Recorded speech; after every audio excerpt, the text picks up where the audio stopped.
Ja sa volám Fedor. Toto je môj oco a mama príde o chvíľu. Mama! No, toto je ona. Sme taká normálna rodina. A aby ste dlho nehádali, tak vám prezradím, že bývame v Bratislave.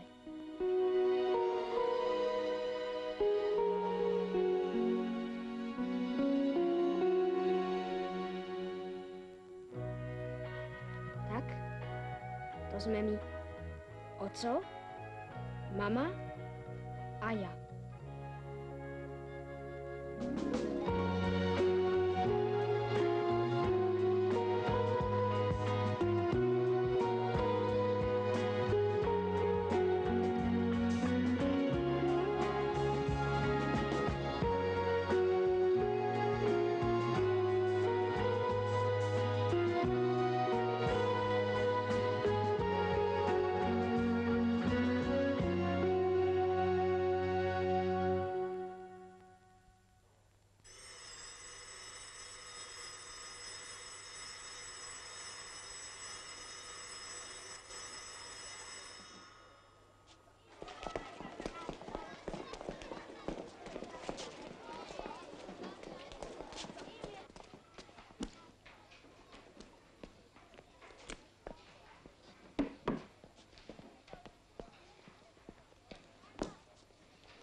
Tebe dnes a mne včera všetky knihy nevošli. Mám ti pomôcť? Netreba. Aj tak sa dnes nemusím učiť. To kúkaš, čo? A vieš, že čo je u nás nového? Ako sa môžeš tak sprosto pýtať? Keď vieš, že ja neviem, čo ty vieš a čo je u vás nového. Ale, veď, vieš, že takto sa začína každý rozhovor. Aby to bolo napínavé. Keby som ti rovno povedal, že čo je u nás doma nového, nebol by si vôbec napnutý. Rozumieš? No dobre, už som napnutý. Tak musí byť ešte chvíľu, kým prídeš domov. Potom uvidíš. Ale ako sa môžem u nás dozvedieť, čo je u vás doma nového? To nepochopím. Pochopíš, nepochopíš, prídeš domov, uvidíš. Prišiel, počul, pochopil.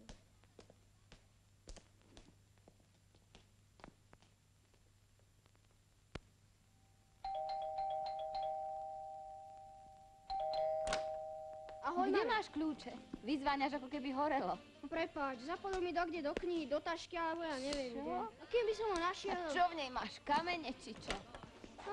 Učebnice. A to sme ešte dnes mali mať 2 hodiny telocviku. Aj minule, a aj dnes nám odpadol. No to je hneď vidno. Si nejaký denglavý. Denglavý. Ty a vieš čo? Mišo otec nám minule vravel, že by sa naše školské tašky mali prihlásiť ako zbrane. Čože? No že vraj, keď oni boli mladí a buchli jeden druhého s taškou po hlave, nič sa nestalo a všetci sú dnes normálni. Ale keď my ovalíme kamoša, tak je z ňou mŕtva alebo cvok. Prosím ťa, nerozprávaj s plnými ústami.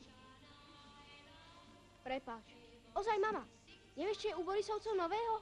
Nie, a prečo? Ani ja neviem. Boris vravel, že sa to dozviem, keď prídem domov. Ako sa u nás môžeš dozvedieť, čo je u nich nového? Som mu povedal. No povedz, nie, Pipi.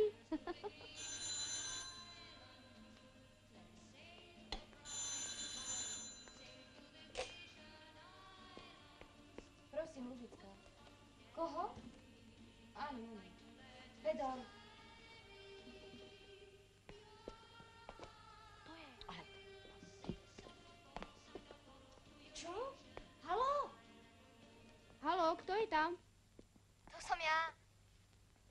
Kto ja? No ja. Haló, haló. Kôň. Vy sa voláte Kôň? To som ja. Tak ale kto ja? No ja, čo si ma nespoznal? Boris. A ako som ťa mohol spoznať, keď si nikdy netelefonoval? Zavidli nám telefón. Tak už vieš, čo je nás nového? Telefón máš? Ale telefonovať nevieš. Aj to je u vás nového. No ja, čo si ma nespoznal? Boris. A ako som ťa mohol spoznať, keď si nikdy netelefonoval? Zavidli nám telefón. Tak už vieš, čo je nás nového? Telefón máš? Ale telefonovať nevieš. Aj to je u vás nového. Ale telefonovať nevieš. Aj to je u vás nového. Čo? Haló? Haló? Si tam? Som, kde by som bol? A vieš, že sú za to pokuty, keď niekto nevie telefonovať? Čo? Netáraj. Fakt? A čo také už treba vedieť? Hádam len nie pravopis. No to nie. Ale ak chceš, naučím ťa. Za dnešnú úlohu matiky. No dobre. Tak začíname. Aké máš číslo? Čo? Mama, aké máme číslo? 285, Ticho. 285, 35. 2, 8, 5, 35. 3, 5. 2, 8, 5, 3, 5. Tak zlož, prosím ťa. 2, 8, 5, 3, 5.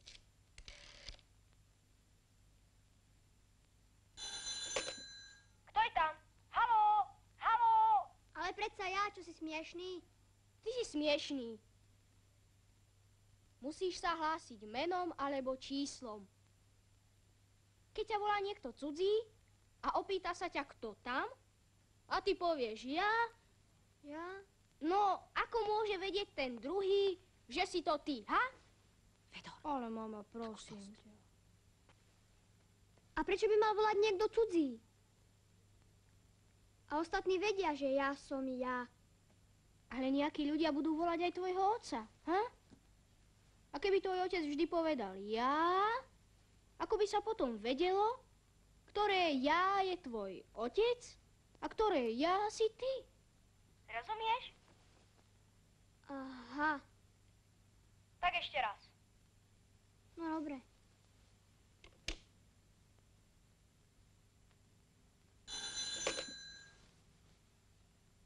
No čo čušíš, ty cvok? Tak sa začína telefónny rozhovor? Tak to neplatilo. Ale ty si nemal čušať, ale predstaviť sa svojím menom alebo číslom. Prečo si bol ticho? Nevedel som si spomenúť na telefónne číslo. Tak ešte raz. Haló, kto je tam? 28535. Zlož, prosím ťa.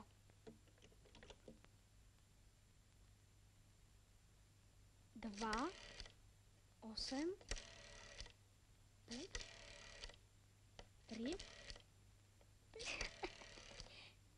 Haló, kto je tam? Čo to bolo? Je doma Boris Menčov? Ty nie si normálny. Veď ma počuješ, nie?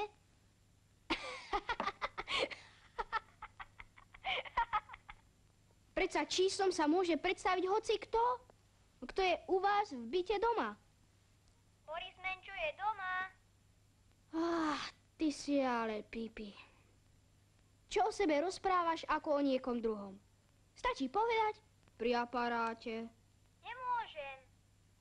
Lebo si povedal, že keď sa niekto predstaví číslom a potom povie ja, tak nikto nemôže vedieť, kto je to ja. Či on alebo jeho otec. A ja som sa predstavil číslom a teraz zase pletieš do toho nejaký aparát. Vieš predsa, že my máme len telefón. Haló, haló, čo čušíš? Lebo som z teba hotový, ty telefón. Vieš čo? Čo by som sa učil telefonovať? Tie pokuty, to je len tvoj výmysel. A matiku si urob sám. Budeš ma volať aj tak iba ty. A čo by som sa predstavoval menom alebo číslom? Aby si vedel, či som to ja, alebo môj otec. Viem senzačne kvíkať ako prasa. A keď ma budeš volať, zakvíkam ti a ty budeš vedieť, že som to ja a že som doma. Dobre, keď sa ozve prasa, si to ty. Ahoj. Fedor, počkaj, počúvaj. Ty ani nevieš, prečo som ťa volal. Aby si sa pochvastal, že máte nový telefón. Ale figu borovú. Aby som ťa pozval na narodeniny. O hodinu príď. Bude tu aj Mišo. Prosím ťa. Určite príde. Dobre, ahoj. Ahoj.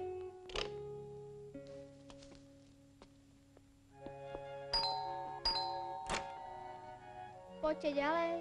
To vieš, že nezostaneme vonku?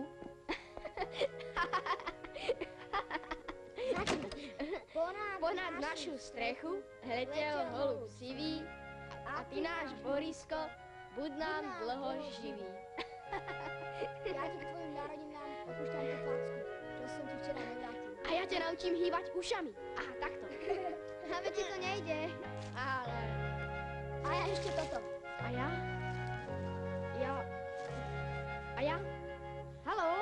Haló? Kví, kví, kví.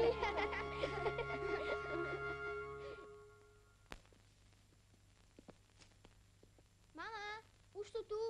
Dobrý deň. Dobrý deň. Ahoj, chlapci. Ale som ťa vtedy dostal v tom telefóne. Kví, kví.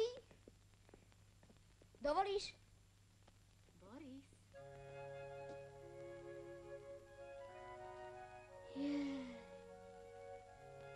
Ten je krásny. Páči sa ti? Páni. To je to prekvapenie odo mňa a od otecka k narodeninám. Naozaj môj? Ale musíš sa oň poriadne starať. Ďakujem. Za ním. Kyďo, kyďo. Hurá! Kyďo! Treba ho cvičiť. On v prvom rade musí mať meno. Budeš sa volať Bugi. To nie, radšej Dunčo. Á, to je už staromodné. Ja navrhujem Lajka. A ja navrhujem, no... neviem. Bude sa volať Raf.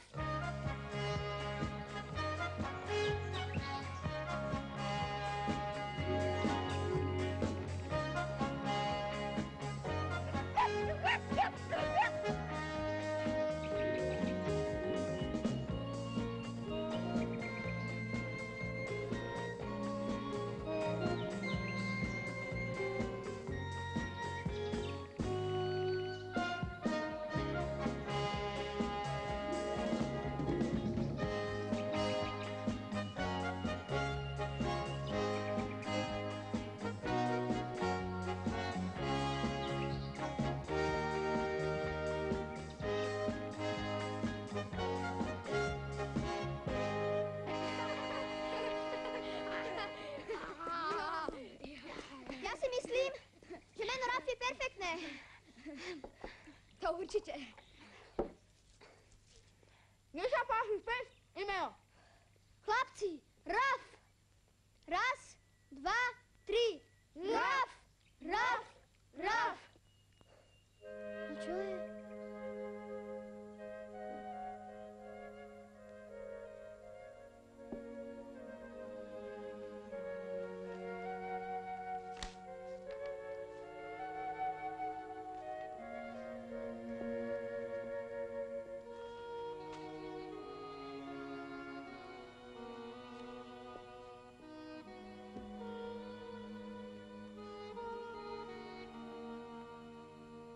Dnes ti to učenie ako si nejde. Ako bolo u Borisa? No čo ti je? Čo ste sa pohádali? Ani sa nepýtaj. Mama, vieš, čo dostal Boris na narodeniny? Čo také? Psa. Už je to tu. Ja som to vedela. Čakala som, kedy to k nám príde, tá psia choroba. Teraz aj ty povieš, oco, mama, kúp mi psa, však? Prečo všetko uhádneš? No. Prečo hneď všetko odsudzujete? Čo je na tom? Zlé. A prečo chceš práve psa? Ako to prečo? Za psom je psina. A to je všetko? Ja ti nerozumiem. No, samozrejme, že nerozumieš. Poď vedľa. No. Tak vravíš, že ti bude so psom dobre.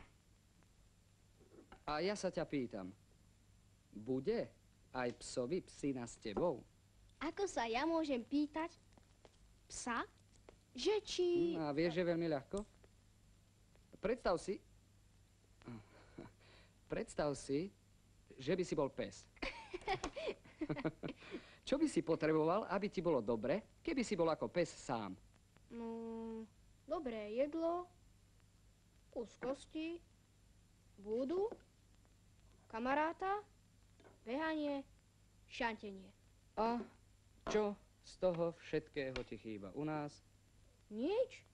Nič? No len porozmýšľaj. No? Oco, ja by som ho mal tak rád.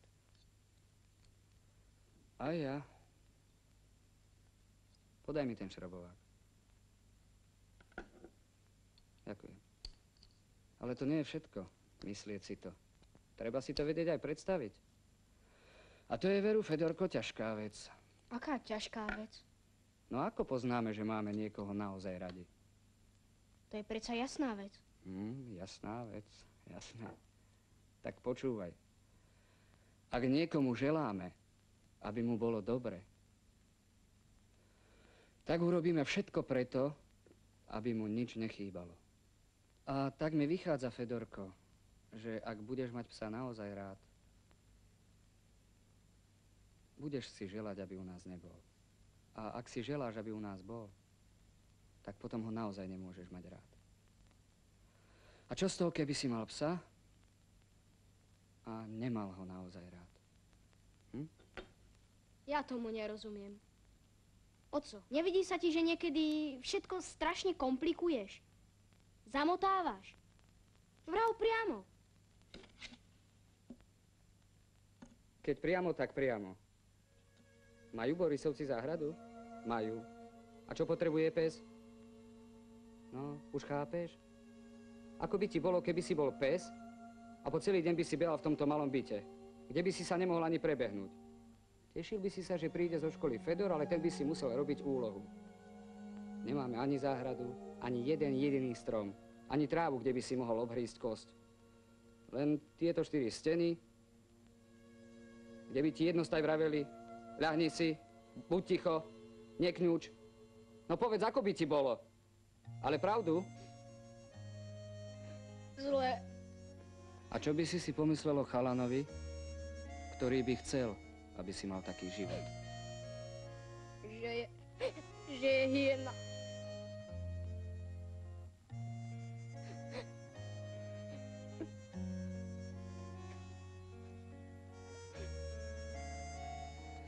Si riadny chlap, Fedor. Ale je to ťažké.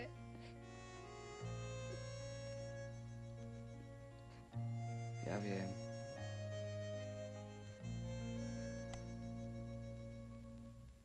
Nemrv sa. A potom pošpinil koberec a dostal bitku. Vieš, ako kňučal a škrabal na dvere? Čo? On nie je v záhrade? Veď by pošľapala po niečím všetku zeleň. Môj pes ma má radšej ako teba tvoj. Čo, ty máš psa? Mám, ale nie je u nás. Vieš, preto ma má rád, že nemusí byť môj. A môže si behať po lúke alebo po záhrade, kým ja som v škole. A byť šťastný. Rozumieš?